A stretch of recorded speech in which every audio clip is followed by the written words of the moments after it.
தெய்வம் நீ என்று உணர் யூடியூப் சேனல் உங்களை அன்புடன் வரவேற்கிறது.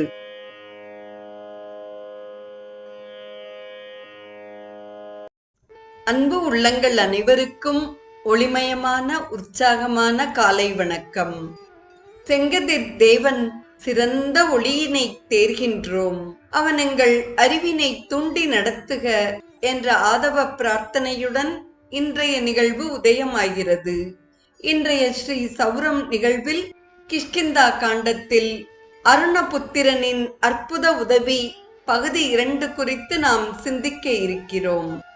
அன்பர்களே, ஒரு சமயம் எனக்கும் என் சகோதரன் ஜட்டாயுவுக்கும் இடையே அதிக தூரம் பறக்க வல்லவர் யார் என்ற போட்டி எழுந்தது. நானும் ஜட்டாயுவும் உதய காலத்தில் புறப்பட்டு உயர பறக்கத் தொடங்கினோம். சூரியனை சுற்றி சுற்றி வந்தோம். உயரத்திலிருந்து பார்க்கையில் இந்த ஜம்பு தீபம் எத்தனை கண்கொள்ளா காட்சியாக இருந்தது தெரியுமா? சூரியன் உச்சிக்கு வரும் வரையில் நாங்கள் பறந்து கொண்டே இருந்தோம். அந்த சமயத்தில் ஜட்டாயு களைத்து விட்டான். சூரியனுடைய கிரணங்களின் உஷ்ணத்தை தாங்க மாட்டாது தவித்தான். தம்பியின் நிலை என்னை மிகுந்த வேதனைக்கு உள்ளாக்கி விட்டது. நான் பறந்தபடியே அவன் மீது கிரணங்கள் விழாதபடி என் இறக்கைகளால் மறைத்து கொண்டேன். சிறிது நேரத்திற்கெல்லாம் என்னாலும் வெப்பத்தை தாங்க முடியவில்லை. என் இறக்கைகள் தீந்து போய் இற்று விழுந்து விட்டன. நான் இந்த மலையில் வந்து விழுந்தேன். என் சகோதரன் ஜனஸ்தானத்தில் விழுந்திருக்க வேண்டும். அது முதல் நான் நகர முடியாது இங்கேயே தவித்துக் கொண்டிருக்கிறேன். என் மகன் தினமும் பகலில் எனக்கு ஆகாரம் கொண்டு வந்து தருவான். அப்பப்பா, எத்தனையோ காலம் ஓடிவிட்டது. நான் இங்கிருந்து நகர முடியாது கிடக்கிறேன். என் சகோதரனை அதன் பின்னர் நான் பார்க்கவே இல்லை. நீங்கள் ஏதேதோ பேசிக்கொண்டீர்களே, ஜட்டாயுவின் பெயர் உங்கள் பேச்சில் அடிபட்டதே. அவன் இறந்து விட்டதாக கூற கேட்டேன். அன்புள்ளம் கொண்டவர்களே, என் சகோதரனுக்கு என்ன ஆபத்து நேர்ந்தது? விவரமாய் சொல்லுங்கள் என்று சம்பாத்தி அவர்களை பார்த்து மனமுருக கேட்டது. சம்பாத்தியின் வேதனை நிறைந்த விற்த்தாந்தத்தை கேட்ட வானரர்கள் துக்கத்தால் விம்மினார்கள். ஐயனே, உங்களுடைய சோகம் நிறைந்த வாழ்க்கையை கேட்க நெஞ்சம் உருகுகிறது.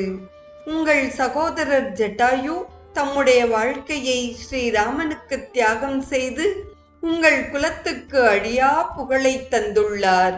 அயோத்தியை அரசாண்டு வந்த தசரத சக்கரவர்த்திக்கு ராம, லக்ஷ்மண, பரத, சத்ருக்கனர் என்று 4 குமாரர்கள் பிறந்தனர்.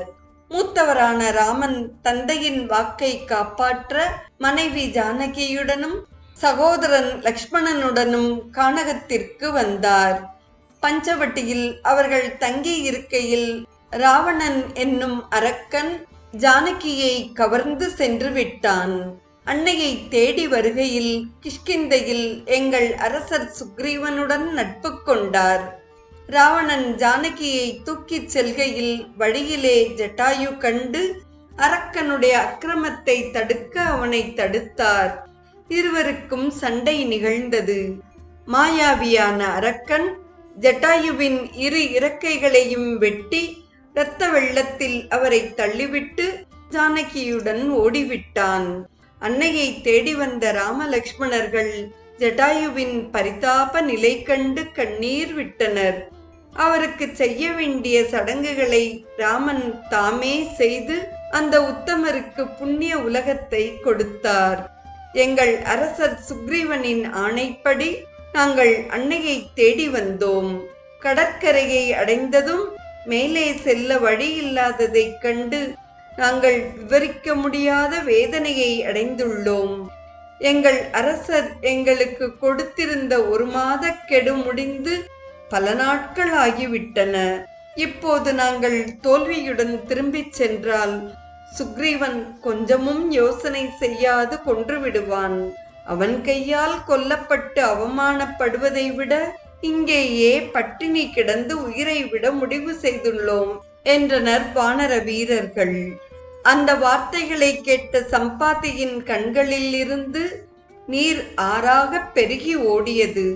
ஜட்டாயு, அன்றைய சம்பவத்திற்கு பிறகு உன்னை பார்க்க முடியாமலே போய்விட்டதே. தம்பி, என்னை மீளா துயரத்தில் ஆழ்த்திவிட்டாயே என்று அழுதார். பின்னர் மனதை தேற்றிக்கொண்டு சம்பாதி அந்த வானர வீரர்களிடம் கூறினார், அன்பர்களே, என் தம்பியின் மரணம் தாங்க முடியாத சோகத்தை கொடுத்தாலும் அவன் ஸ்ரீராமனின் பொருட்டு தன் உயிரை அர்ப்பணித்துக் கொண்டான் என்பதை கேட்க பெருமையே உண்டாகிறது. இக்ஷ்வாகு வம்சத்தார் எங்களுக்கு மிகவும் வேண்டியவர்கள். தசரதர் எங்களுடைய நெருங்கிய நண்பராவார். அவருடைய மைந்தனான ஸ்ரீராமனுடைய விஷயத்தில் என்னால் ஆன சிறு உதவியையும் செய்ய காத்திருக்கிறேன். முதலில் என் சகோதரனுக்கு செய்து முடிக்க வேண்டிய கர்மாக்கள் காத்திருக்கின்றன. என்னை சமுத்திர தீரத்திற்கு எடுத்துச் செல்லுங்கள். ஜட்டாயுவுக்கு செய்ய வேண்டிய தர்ப்பணங்களை முடிக்கிறேன். பின்னர் உங்களுக்கு ஒரு முக்கிய சமாச்சாரத்தை கூறுகிறேன். நீங்கள் பட்டினி கிடந்து உயிர்விடத் தேவையில்லை. ராமகாரியமாக வந்த உங்களுக்கு தோல்வி ஏற்படாது. அன்னை ஜானகியின் இருப்பிடத்தை என்னால் கூற முடியும் என்றார். சம்பாதி கூறியதை கேட்டதும் வானர வீரர்கள் ஆனந்தம் கொண்டார்கள். சம்பாத்தியை தூக்கிச் சென்று சமுத்திரக்கரையில் விட்டார்கள். சம்பாத்தி நீராடி தம்பிக்கு செய்ய வேண்டிய கர்மாக்களை செய்து முடித்தார். பிறகு அவர்கள் மறுபடியும் அந்த கழுகை அங்கதனிடம் தூக்கி வந்து விட்டனர். அங்கதன் சம்பாதியை பணிவோடு வணங்கிட, ஐயனே, தங்களுக்கு அன்னை ஜானகியின் இருப்பிடம் தெரியுமென்று கூறினீர்களே, அதை அறிய ஆவலாய் இருக்கிறோம் என்று கேட்டான். வானர சிரேஷ்டர்களே, அன்னை ஜானகியை ராவணன் லங்கையிலே கொண்டு போய் வைத்திருக்கிறான். பறக்க முடியாது இங்கேயே விழுந்து கிடக்கும் எனக்கு எவ்வாறு இது தெரியும் என்று சந்தேகம் கொள்ள வேண்டாம். என் மகன் சுபாஸ்வன் அந்த செய்தியை எனக்கு அறிவித்தான். கந்தர்வர்களுக்கு காமம் அதிகம், சர்ப்பங்களுக்கு கோபம் அதிகம், மிருகங்களுக்கு பயம் அதிகம், எங்களுக்கோ பசி அதிகம். நகர முடியாது கிடக்கும் என் பசியை தீர்க்க என் மகன் தினமும் பறந்து சென்று பிராணிகளை பிடித்து வருவான். அன்றைய தினம் அவன் வருவதற்கு நேரமாகிவிட்டது. நானோ பசியால் துடித்தேன். சூரியன் மேற்கே சாயத் தொடங்கிவிட்ட சமயத்தில் வந்து சேர்ந்தான். அவனை கண்டதும் கோபித்துக் கொண்டேன்.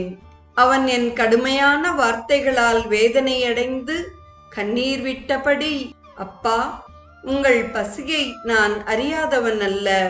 உங்களுடைய ஆகாரத்திற்காக மிருகங்களை தேடி சமுத்திர தீரத்தில் சஞ்சரித்துக் கொண்டிருக்கையில் ஓர் அரக்கன் அழகிய பெண் ஒருத்தியை பலவந்தமாக ரதத்தில் வைத்துக் கொண்டு வருவதை கண்டேன்.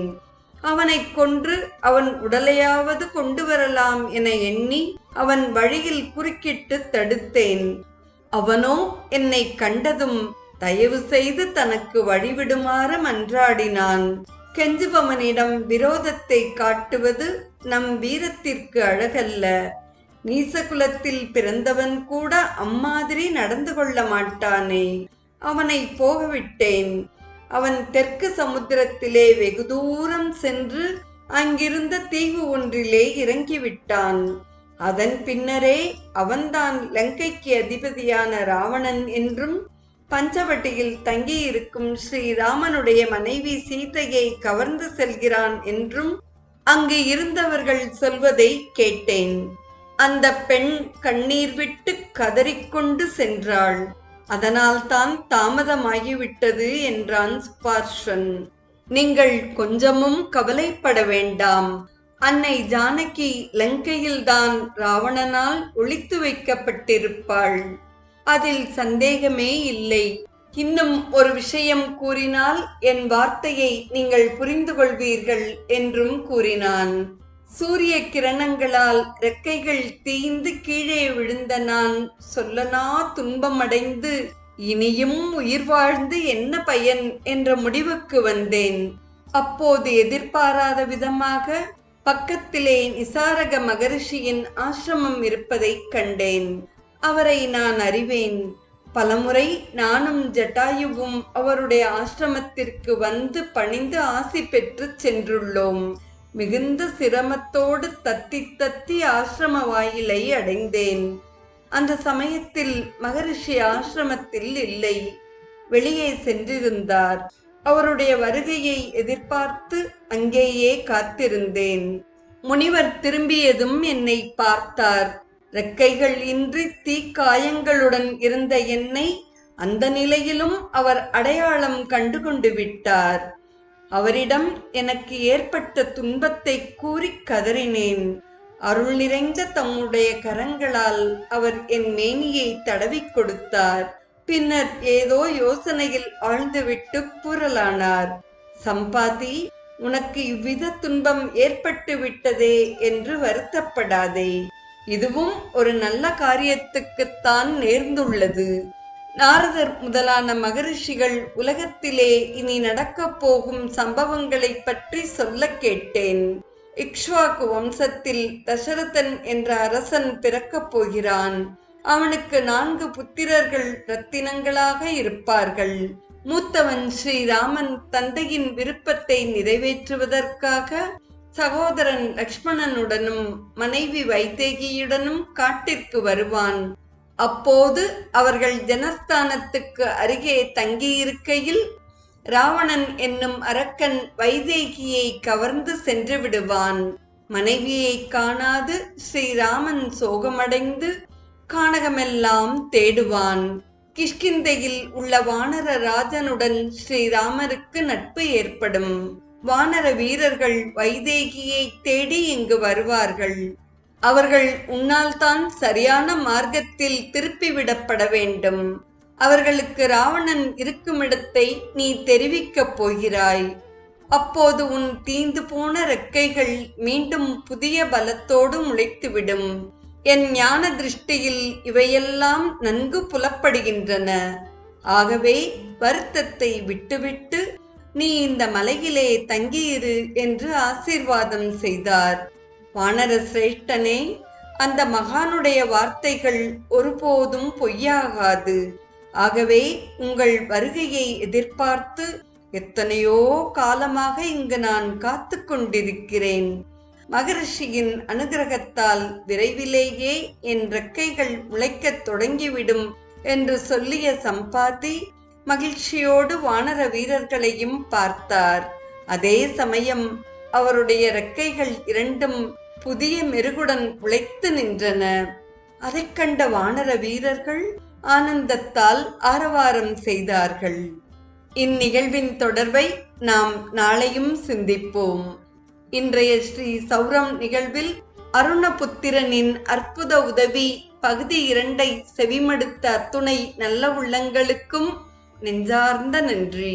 மீண்டும் நாம் நமது பயணத்தை ஆதவனுடன் நாளையும் பயணிப்போம். தெய்வம் நீ என்று உணர் யூடியூப் சேனலை கேட்டு மகிழ்ந்த நீங்கள் உங்கள் நட்பு வட்டத்திற்கும் பகிர்ந்து தொடர்ந்து உங்களது நல்ல ஆதரவினை சப்ஸ்கிரைப் செய்து வழங்குமாறு அன்புடன் வேண்டுவது உங்கள் அன்பின் விசாலம்.